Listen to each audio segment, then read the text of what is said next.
IFM News Palengke Report.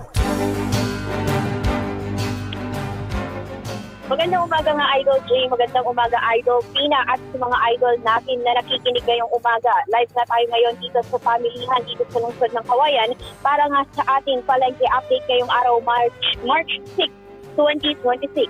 Nagkaroon nga ng pagbabago sa presyo ng ilang pangunahing bilihin sa pamilihan sa lungsod ng Kawayan, partikular na itong ilang mga gulay kung ikukumpara sa presyo nito noong nakaraang linggo. Sa presyo ng mga gulay mula sa dating 120 pesos kada kilo noong mga nakaraang linggo, bumaba na ngayon sa 60 pesos kada kilo ang talong.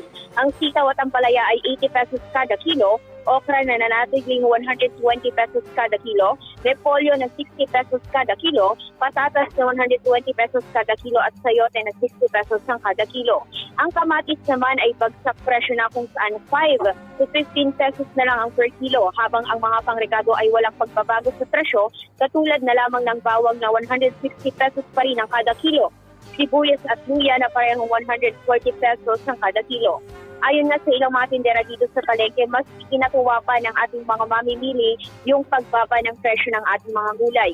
Samantala, ang isda ay walang paggalaw sa presyo kung saan nasa 240 pesos pa rin ang bangus, 150 pesos ang kilo ng salmon head, 300 pesos naman ang galunggong na bilog, habang ang japa ay 170 pesos kada kilo, 150 pesos ang tilapia, hito na 160 pesos kada kilo, tahong na 100 pesos kada kilo, pusit na 240 pesos kada kilo at hipo na 550 pesos ang kada kilo. Samantala, nasa 400 pesos naman ang kilo ng laman ng baka, habang ang pangpapaitan ay 380 pesos kada kilo.